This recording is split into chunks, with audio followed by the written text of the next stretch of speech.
अगर आपका इंटरेस्ट होगा तो इन सब चीज़ों को धीरे धीरे सीखते रहेंगे तो एक अच्छी नॉलेज आपको इस चीज़ की हो सकती है।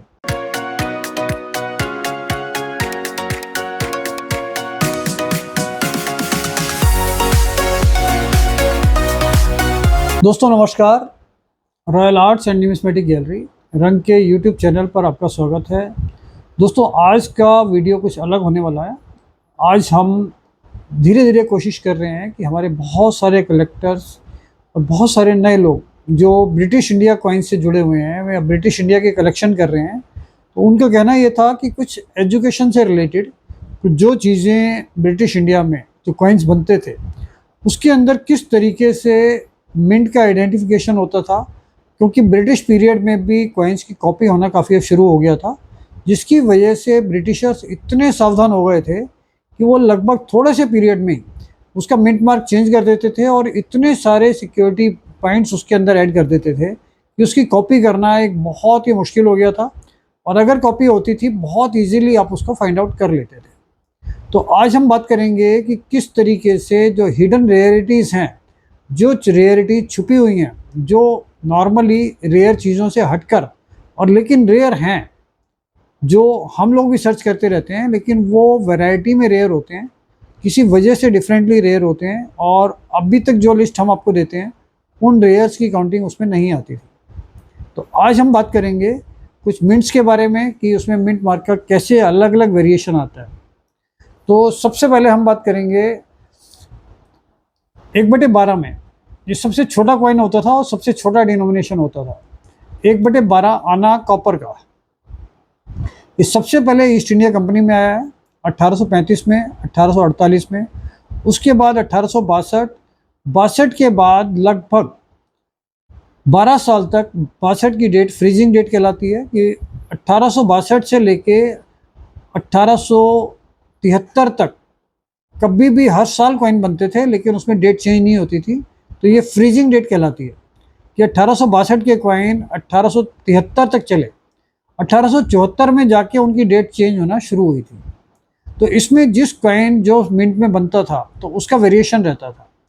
1875 में जो कॉइन बॉम्बे और कलकत्ता के बनते थे उसमें सिर्फ आप उसकी डायमेंशन के हिसाब से और उसके वेट के हिसाब से उसमें वेरिएशन कर सकते हो, और दूसरा वेरिएशन आपको उसमें नहीं मिलेगा। तो उसका जो वेरिएशन था 1875 में विक्टोरिया क्वीन का जो कॉइन आता था उसमें सिर्फ आप उसकी डायमेंशन उसको मेजर करके ही आइडेंटिफाई कर पाओगे कि भाई ये कॉइन कलकत्ता मिंट का है या ये बॉम्बे मिंट का है। दूसरा, उसके बाद इसमें एम्प्रेस में एक नया क्राइटेरिया उन्होंने शुरू किया जिसमें हमें मिंट मार्क देखने के लिए इसमें जब क्वीन की फ़ोटो होती है ना, क्वीन की फ़ोटो के पास जो इसमें एम्प्रेस लिखा होता है, आप ये देखिए कि इसमें विक्टोरिया एम्प्रेस लिखा हुआ है। तो क्वीन का जो ड्रेस पैनल है, जो पैनल बना हुआ है पूरा ड्रेस पैनल, उसमें और एम्प्रेस के बीच में अगर गैप कम है तो ये बॉम्बे मिंट का कहलाता है, और अगर एम्प्रेस का और क्वीन की ड्रेस का गैप ज़्यादा है तो वो कलकत्ता मिंट होता था। इस वेरिएशन से वो देख लेते थे कि कलकत्ता मिंट का कौन सा है और बॉम्बे मिंट का कौन सा है। मैं एक बार दोबारा बता देता हूँ। 1/12 में विक्टोरिया में जो इनका मिंट मार्क फाइंड आउट करने का तरीका होता था एम्प्रेस के अंदर, वो ये होता था कि एम्प्रेस जहाँ पर लिखा होता था और क्वीन का जो ड्रेस पैनल है उसके बीच में अगर गैप कम है तो वो बॉम्बे मिंट होता था, अगर वो गैप ज़्यादा है तो वो कलकत्ता मिंट होता था। तो ये मिंट मार्क स्पेसिफिकली सिर्फ बॉम्बे मिंट में और कलकत्ता मिंट में सिर्फ क्वीन उसमें विक्टोरिया एम्प्रेस के अंदर होता था। तो इसी से हम फाइंड आउट करते हैं कि ये कलकत्ता का कौन सा है और बॉम्बे का कौन सा है। तो इससे इसकी रेयरिटी फाइंड आउट करते हैं। इसके बाद नंबर आता है ये 1857 का कॉइन है, ये ईस्ट इंडिया कंपनी का। तो इसके अंदर एक म्यूल कॉइन बना था 1835 में। 1835 में ये फ्लावर जो होता है इसका ये वाला, ये फ्लावर 1835 में आ गया था। ये यहाँ पर ये नोट दिखाई देती है कॉइन के अंदर, तो ये लूप्स कहते हैं इसको हम। तो ये लूप जो है ये 1835 वाले कॉइन में आ गया था, तो जिसकी वजह से वो काफ़ी रेयर है जिसमें ये लूप आता है 1835 में। जो 1857 और 58 में होता था ये लूप 1835 में आता था। इसमें ये डाई 1835 में थी, मतलब उस टाइम पे यूज़ हुई थी। तो ये 1857-58 वाली डाई 1835 में, मतलब आप ये मानकर चलिए कि उस समय में दो डाई यूज़ हुई थी। एक तो 1835 की अपनी डाई होती थी और ये दूसरी डाई होती थी जो उसमें यूज़ हुई थी। तो ये एक म्यूल कॉइन कहलाता है, लेकिन ये अपने आप में एक रेयर कॉइन है कि जिसमें ये लूप वेराइटीज़ को बोलते हैं हम, जो 1835 में आती है। तो अपने आप में वो लूप वैरायटी का 1835 का क्वार्टर आना रेयर हो जाता है। तो दोस्तों अब हम बात करेंगे, एक क्वार्टर आना है, क्वार्टर आना 1862 का।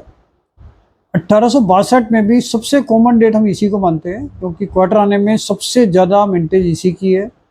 उसके पीछे रीज़न भी मैंने आपको बताया कि 1862 से लेके और 1873 तक एक ही डेट में सारे कॉइन बनाए गए थे। ये एक फ्रीजिंग डेट थी। फ्रीजिंग डेट उसको कहते हैं कि हम डेट को चेंज नहीं करते कॉइन के ऊपर, सिर्फ उसके अंदर कोई इस तरीके का इंडिकेशन डाल देते हैं, ये 63 में बना था, 64 में बना था, 65 में बना था, लेकिन डेट उसके ऊपर वही रहती है।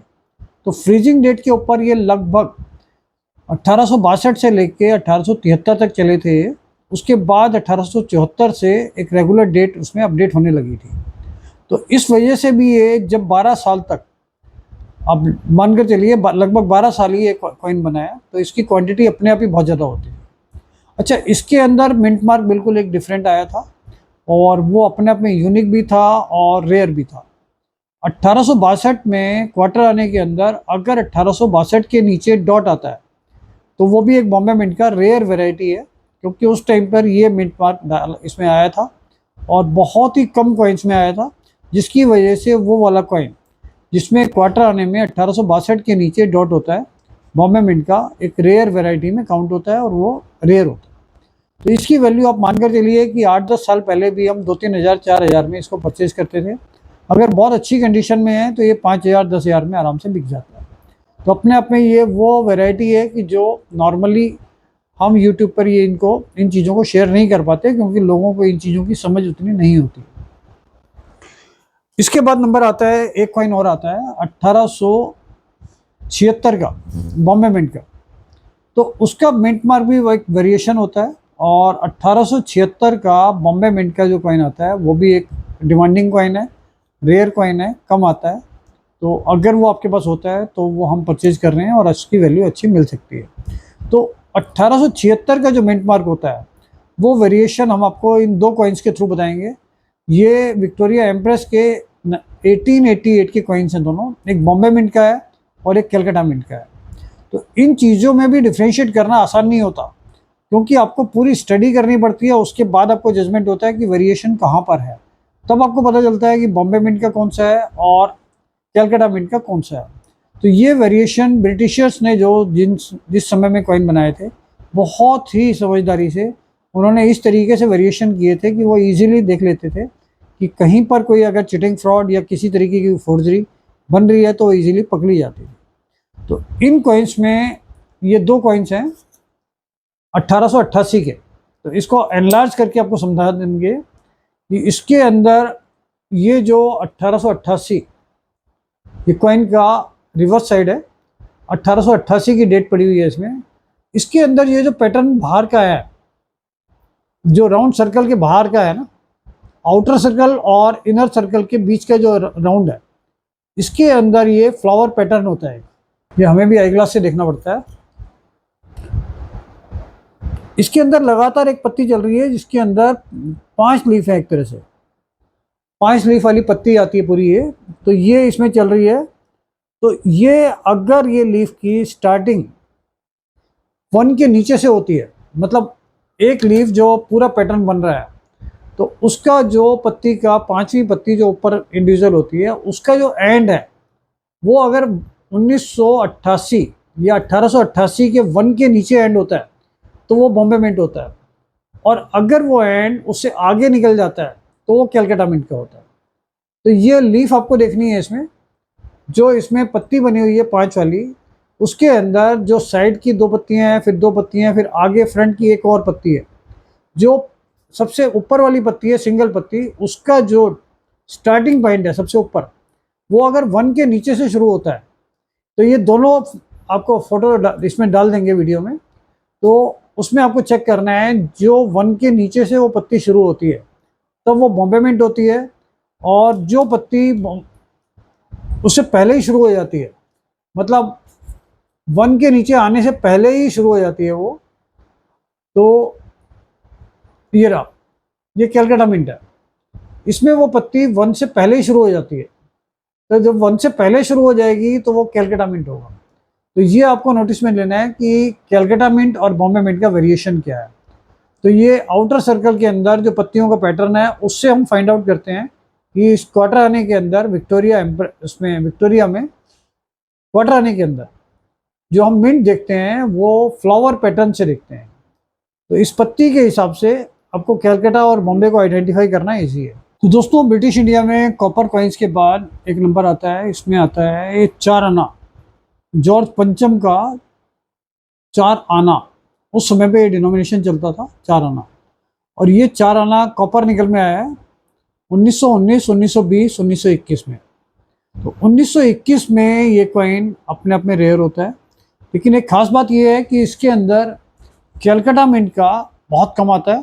तो यहाँ पर इसका मिंट मार्क होता है, यहाँ पर अगर डॉट होता है तो ये बॉम्बे होता है, अगर इसके नीचे डॉट नहीं होता तो ये कैलकाटा मिंट का होता है।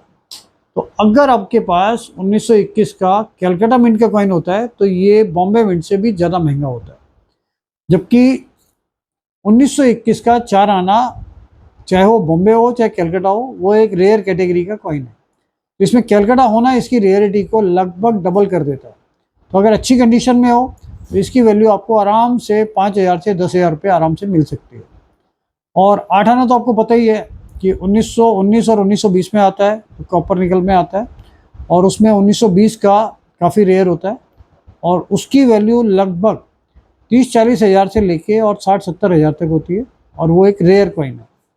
तो ब्रिटिश इंडिया में और ज़्यादा डिटेल्स में आपको जानकारी देते रहेंगे। अगर आपका इंटरेस्ट होगा तो इन सब चीज़ों को धीरे धीरे सीखते रहेंगे तो एक अच्छी नॉलेज आपको इस चीज़ की हो सकती है। तो इसका बेनिफिट आपको कलेक्शन में आगे आने वाले टाइम में मिलेगा, क्योंकि जो चीज़ें रेयर हैं उनको कैसे आप आइडेंटिफाई कर पाओगे और किस तरीके से उनका कलेक्शन कर पाओगे, इसके लिए आपको प्रॉपर जानकारी होनी चाहिए। और किसी की वजह से अगर कोई मिसगाइड करता है या रेयर कह के आपको कोई चीज़ देता है, तो अगर आपको नॉलेज होगी तो आप उसको बोल सकते हैं कि भाई इसमें इस तरीके से ये मिंट जो आप बोल रहे हो इसको देखने का क्राइटेरिया ही डिफरेंट है, और आपको उसमें पूरा अच्छी तरीके से नॉलेज होने के बाद उसको कलेक्शन करने में इंटरेस्ट भी ज़्यादा आएगा। तो इन चीज़ों के लिए इसको लाइक कीजिए, शेयर कीजिए, सब्सक्राइब कीजिए, जिससे ज़्यादा से ज़्यादा लोग इन चीज़ों का फ़ायदा उठा सकें। Thank you.